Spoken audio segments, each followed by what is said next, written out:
Today on Faithful and Fearless, I explore a powerful story of resilience, faith, miracles, and the unshakable strength of family.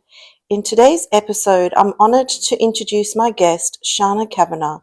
She is truly a living testament to the power of faith and healing. At just 17 years old, Shana was involved in a life-threatening accident that, by all accounts, should have left her with severe brain damage. But against all odds, she's not only survived, but she is now fully healed and living a normal life. During the time she was in a coma, Shana had a miraculous encounter with Jesus, an experience that forever changed her and her understanding of divine intervention. Shana's journey to recovery is nothing short of extraordinary. Thanks to the steadfast faith of her family and the relentless prayers of the church community, she overcame challenges that most would have considered insurmountable. Today, Shana shares her incredible journey, which is filled with powerful lessons of rebuilding a life after trauma. In this episode, I will dive into the miracle Shana experienced, her recovery, the strength she found through her faith, and the importance of staying connected to what truly matters. Through her story, I will discover how God is a good and powerful God, and His light can heal and guide us, even in our darkest moments. Welcome to my podcast, Shana. Thank you, Kathleen. Thank you for having me on your podcast today. So, Shana, can you tell me a little bit about yourself before the accident in 2008? What was your family life like? What were your dreams, your hopes, and your education?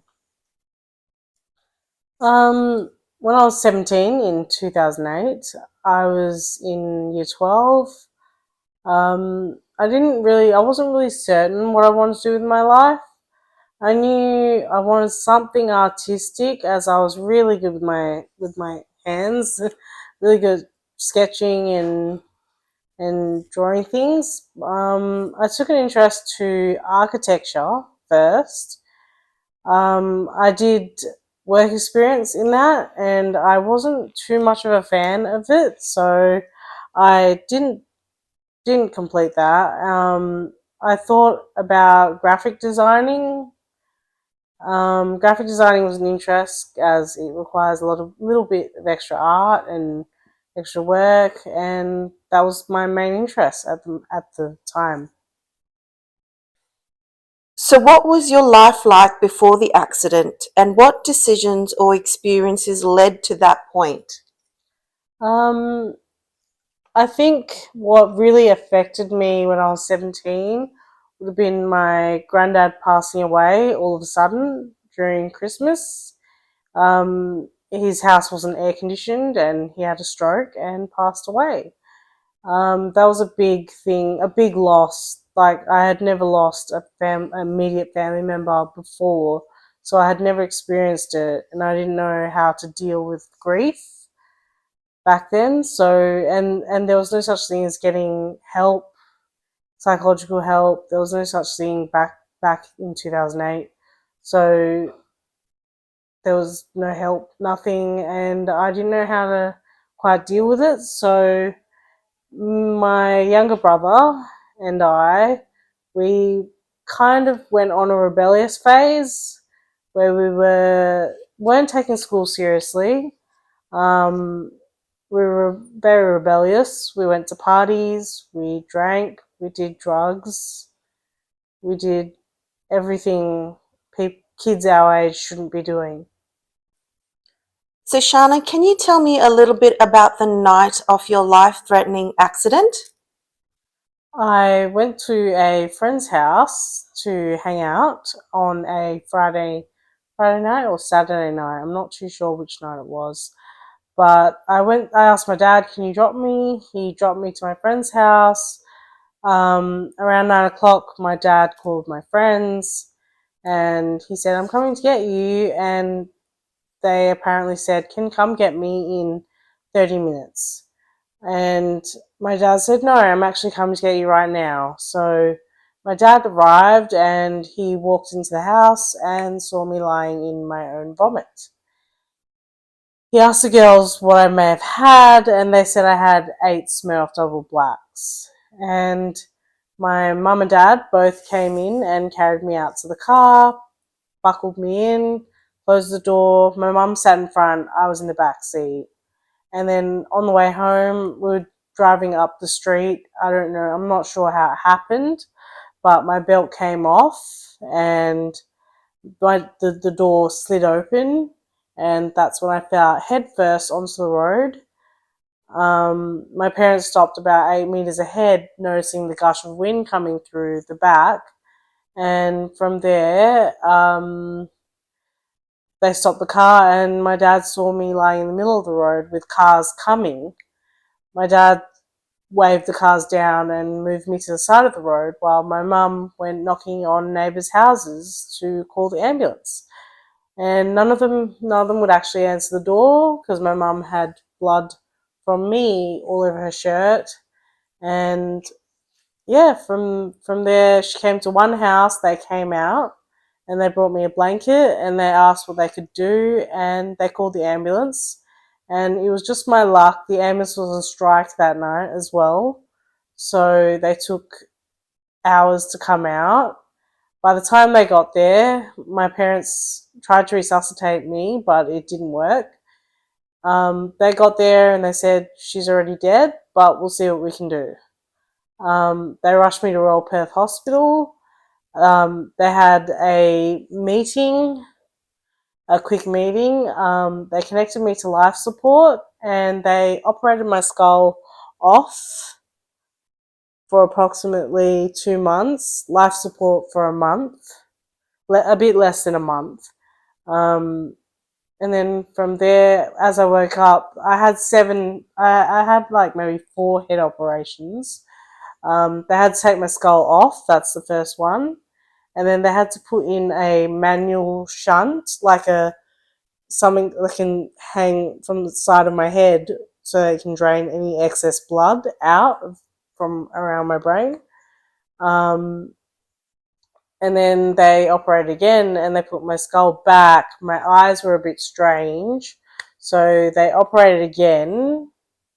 Um, they operated again and they put a shunt, a rubber capsule, in my skull with the pipe running down my neck and into my bowel. That just drains any excess fluid. We all have one naturally behind our neck. Mine actually broke, so they put one into my skull.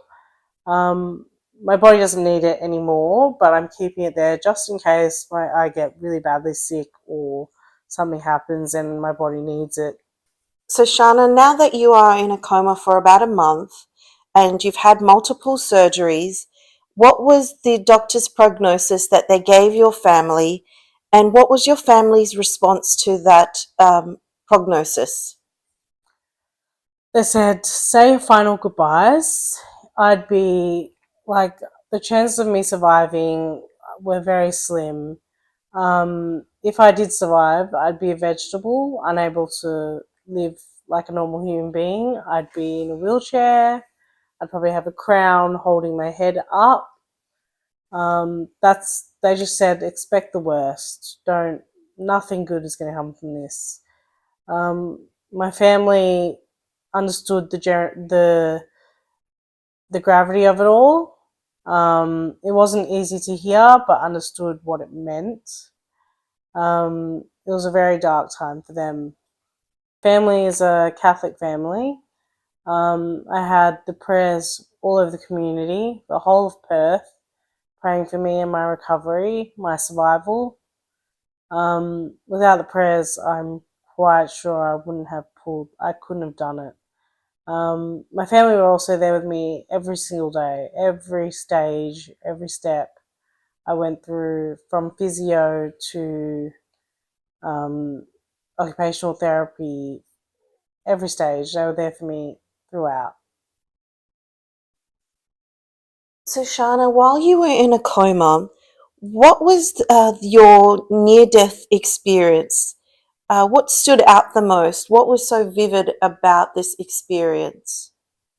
What stood out to me? I wasn't sure where I was. I didn't know I had died. I didn't know where I had gone. I just went to this completely blank white place. It was just not like everybody else says they see a beautiful garden and stuff like that. I never saw any beautiful garden. I don't know if I made it to heaven or if I didn't, if I was not quite there yet. Um, uh, I just saw a white space, and then off in the distance was this timber chair with a sign next to it that said different different directions where it leads to. I wasn't sure. I don't remember what the sign said, but I saw the seat, so I just decided to sit there because I was unsure where anywhere would lead me because it was just all white. I didn't see anything else. No other chairs, no other tables, nothing else. Just blank space. I was a bit confused, so I sat there, and then all of a sudden, I see Jesus and Mother Mary walking beside him, slightly behind him, walking beside him. They approached me, and yeah, they approached me, and they didn't exactly speak from like word from the mouth. They actually spoke from the heart, so they communicated to me from their hearts. And Jesus said, "I'm sorry, but it's not your time. You have people waiting for you, praying for you to come back." And I wasn't sure who he was talking about. I didn't remember my family. Strangely, um, I just stood blankly. I didn't know what to say. I was like, I don't know what you're talking about. And then Jesus waved his arm and showed my relatives and family and the community praying for me and said, "You have to go back. Now's not your time. You have more to achieve, more to do." So he sent me back, and I figure that's when I woke up from my coma. Would you be able to give us a description of what Our Lady and Jesus look like? Yes, Mother Mary, she had this certain glow about her. She had this glow, this faint but there glow about her, and she was absolutely stunning. Like, I can't put into words her looks, but she was absolutely stunning. I can't explain her looks. It was just perfect. It was just so pretty. And Jesus, he looked like a lot like the Divine Mercy photo.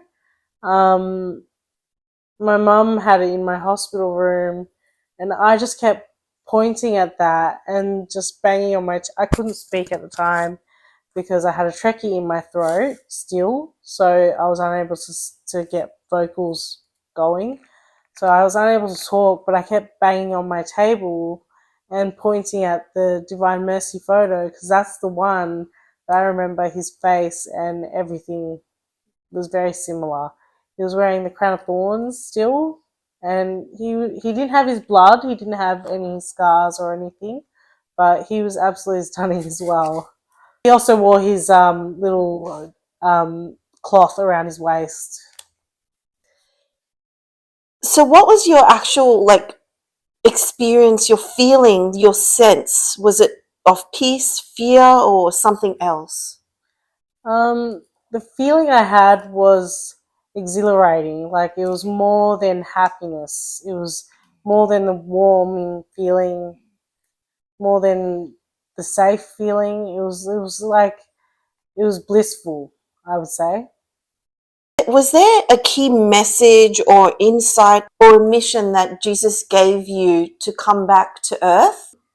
I felt it that he wanted to send me back to spread his existence, to spread his love, to spread what he does, and spread Jesus throughout the world. So, how has this experience shaped your understanding of life after death? I'm complete. I was before my accident. I was very scared of dying. I didn't believe in God. I believed my parents are making this person up. I have to go to church every Sunday and praise this thing that I don't think exists. And then my accident happened and woke me up, and um, I feel I feel if I died tomorrow, I'd miss everyone. I'd have to live an extravagant day, but yes, I'd be completely fine. Um, I miss the feeling of being in their presence. That was absolutely astonishing. I was at peace with myself, with my life. I didn't have anything that upset me anymore. I let go of all my traumas, all my worries. I let it all go, and I was just absolutely. I felt loved, and I felt happy, more than happy. That was around in your life after death experience in your presence of Jesus and Mary? Yes, that was Yeah. in the presence. What was the miracle that happened when you woke up from your coma? Do you remember what it felt like, what you thought, what you heard, what you knew, what you remembered? When I woke up from my coma, my brain wasn't fully functioning, so it wasn't ready. Like I was still in recovery mode. Um, but what I did was, because I couldn't open my eyes, I would just use my hand and hold my eye open and look at who's in the room, just so I can see what everything is, see what's happening. I was very unaware of everything. Shana, how did you cope with the aftermath of the accident, the healing and recovery and transformation till you left the hospital? Um, well, after I had my skull put back, my mum actually rubbed Lourdes water over my skull. Um, the hospital said you shouldn't be doing that because it could actually infect it more. But my mum said, no, it's from the Holy Land. I'm going to put it on her head. And so my hair is not supposed to have grown back, but I believe, thanks to that Lourdes water rubbed on my hair just started growing, and they have no explanation for it today. As my skull was removed for 2 months, so my hair shouldn't have taken place. My skull actually shouldn't have taken place being put back. I should have had an actual metal plate put in my head and worn a wig for the rest of my life. But my skull was put back, it took place, everything was perfect, my hair grew back, and I was okay. From there, I had to do a lot of physio in Royal Perth Hospital. They want to test out my recovery, see I'd how I'd pursue it, and if I couldn't. They told my parents, "You need to find a home for her because she's going to be a vegetable for the rest of her life." My parents said, "No, God brought her back. She's got this second chance at life. She's going to recover. She's going to do fine." And over the next month of being in Royal Perth, I started showing symptoms of recovering. I had to do physio, and it was the most painful thing I've done. That's one of the things I remember from my accident was doing physio, being bedridden for 2 months, so I couldn't move from my bed. I was just in bed every day, all day. Um, they came to take me for my 1 hour session of physio.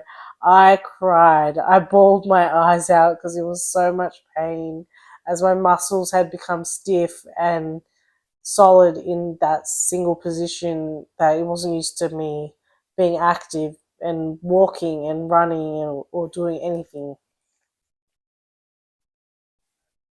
Can you go through a little bit about emotionally your struggles that you encountered during that recovery and transformation period?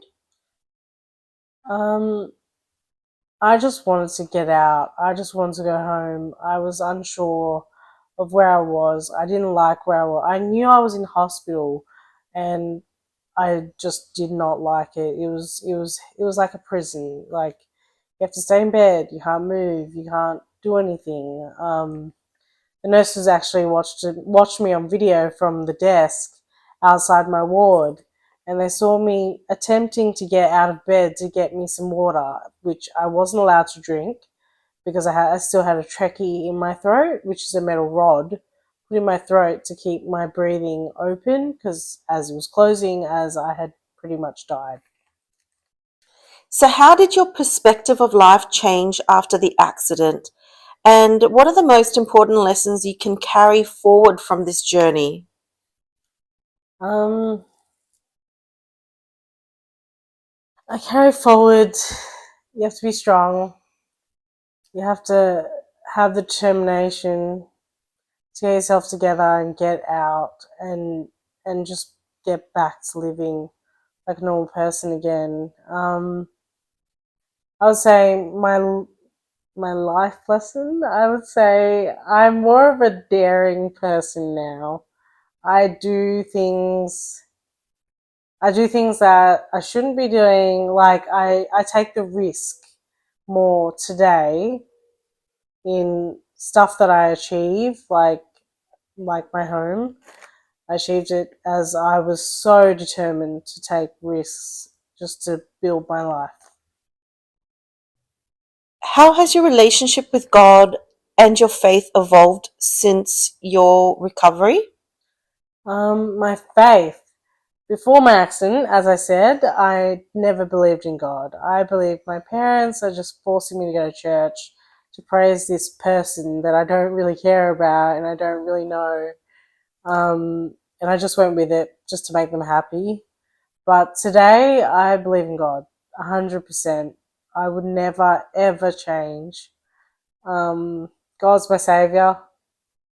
He protected me, He saved me, and gave me the second chance at life.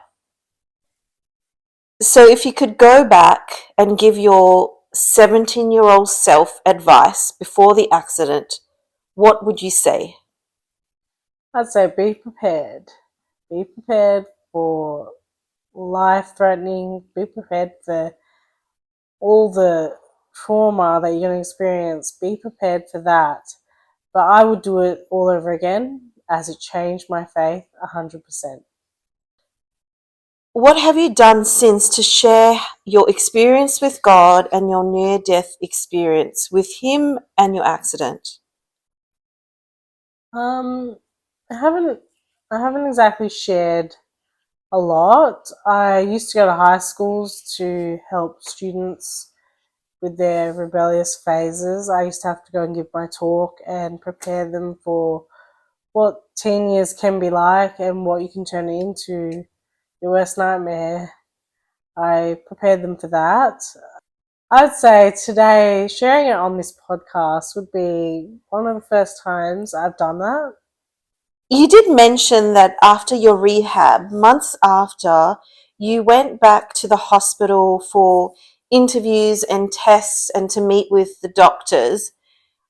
What was their diagnosis? What was their reactions? What did they tell you about your recovery? I went back to Sir Charles Gardner. They had students working as nurses and doctors, and they interviewed me. They pulled me into a room and they're like, okay, we have a bunch of questions we'd like to ask as we have been studying you for years. Um, we're unsure. We have no answer for how you are how you are like this, like how your hair's grown back, how you still have vision with all your eye nerves damaged, and how you can talk and how you can walk and eat and do everything like a normal person. They were unsure of this, so they interviewed me and they asked me the question. I had no other answer, so I just said it. I said, I can only praise God for my recovery. That's all I have. God, He saved me. And they kind of chuckled a little bit. I was like, I'm sorry, that's all I have. So, Shana, has your testimony helped or made a difference in the community or someone else's life that you've witnessed through your recovery firsthand? The public came to my parents about our faith, and they said they're giving up. They don't believe in God anymore. They don't want anything to do with our church anymore.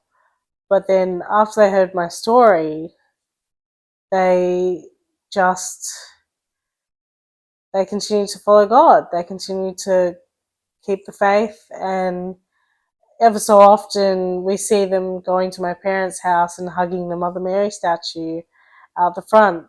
They're bawling their eyes out, or they just go give Mother Mary a big hug. Okay.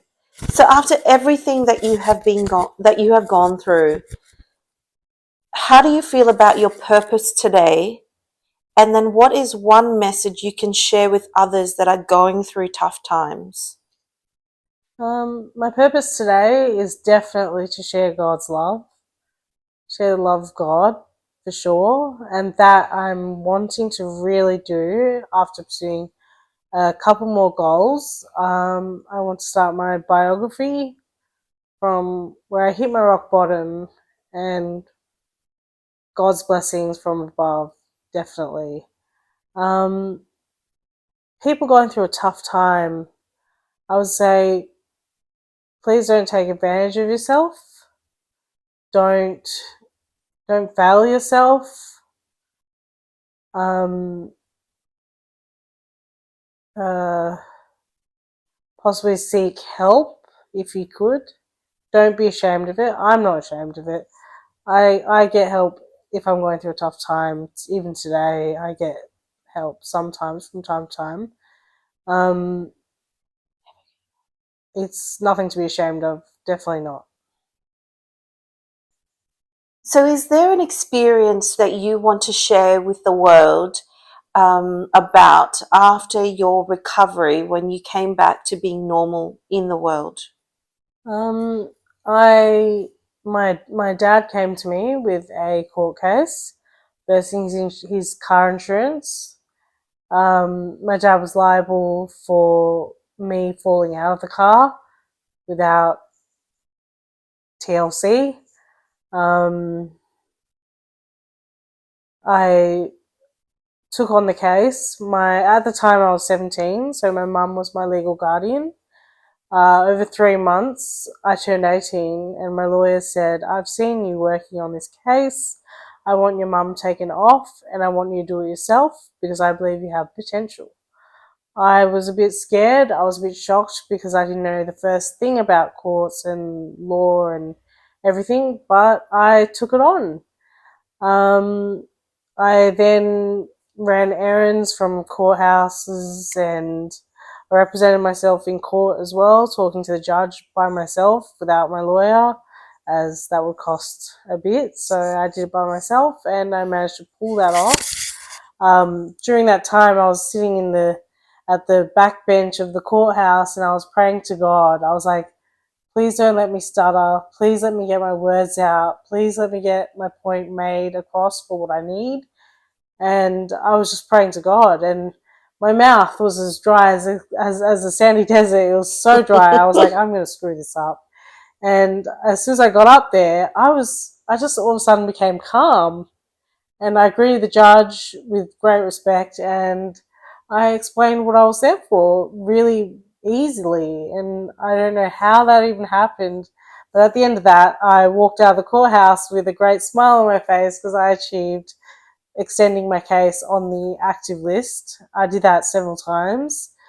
Um, yeah, and from there, after the 10 years of fighting, my lawyer and my dad both gave up, but I had God whispering in my ear, telling me, I've given you this chance to come back. Prove to me your strength. Show me how strong you are. Do it. Pursue as much as you can. And I had it, but I felt this sad feeling like I just wanted to end. I just wanted everything to be over. And but that voice, I was crying to myself one night, and I looked at my crucifix on my wall, And he said, I put you back here for a reason. And this is all you want to do? This is what you want to do? You just want to stop and give up? He said he's a bit disappointed. And I then dried my eyes and I went to sleep. And next day I called my lawyer and I gave him the winning fact of my case. So, thank you so much for your words and sharing your story with us today, Shana. Is there anything final you'd like to say to the world? I would say never give up. Never give up your belief in God, in the Lord. He's always there. He's always watching. He's always trying to help us make the right decisions in life. He's our savior.